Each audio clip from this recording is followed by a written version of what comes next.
আমরা সোনাপুরের মতন যাইতেছি কাকা সহ।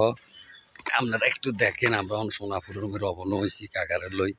বাবুরে কি রোদ্রে সিকারি হচ্ছে বাবুরে, আল্লাহ রাত্রে ভরা ঠান্ডা পড়ছে। এখন আবার রোদ্র উষে ঠান্ডা কিছুটা কাটা গেছে, কেন কিছু কাটা গেছে, আরাম লাগে, আরাম লাগে। খাইতেও আরাম, চলতেও আরাম শীতকালে, নাকি গরমকালে আরাম নেই না। যাক কাকা হানমুও দিছেন নি? আচ্ছা, তাহলে ওনার বিয়ে শাদি করতেন না তো? কেন না কাকা ওনার বিয়ে শাদি করতো না? কাকা ভুল হয়েছে লাগে, কেন বিয়ে? এটা ভুল হয়েছে, তো ভুল করছি। চরম যদি ধৈর্য দিতাম ভালো হইতো।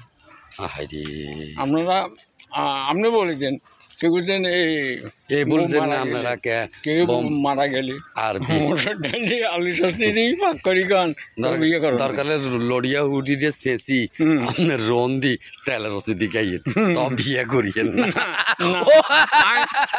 আমি বলছি আপনারা মরিয়েন না, আপনাকে খেয়াল রাখতে বল লড়িয়া উড়ির কথা।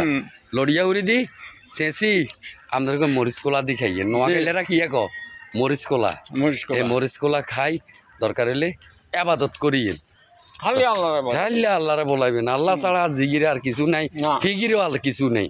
আর প্রত্যেকদিন বুধবারে তালিমে বসবেন, মসজিদে বসেই আপনার এগুলা শুনবেন, তাহলে আপনার ভিতরে আমল আরও বেশি আসবে, চালু হয়ে যাবে। ঠিক আছে নি? আমরা মসজিদ বুকি হয়ে যাইবেন। যাক, বেশি কথা বাড়াইতেন না। আর কাকার কাকার বালা করি চাইলেন। কাকা অত্যন্ত অসহায় মানুষ। কাকা আমার লগে রয়েছে, থাকবো চিরদিন, যতদিন হায়াত আছে ততদিন ভিডিও করব, আমার কথা দিছে।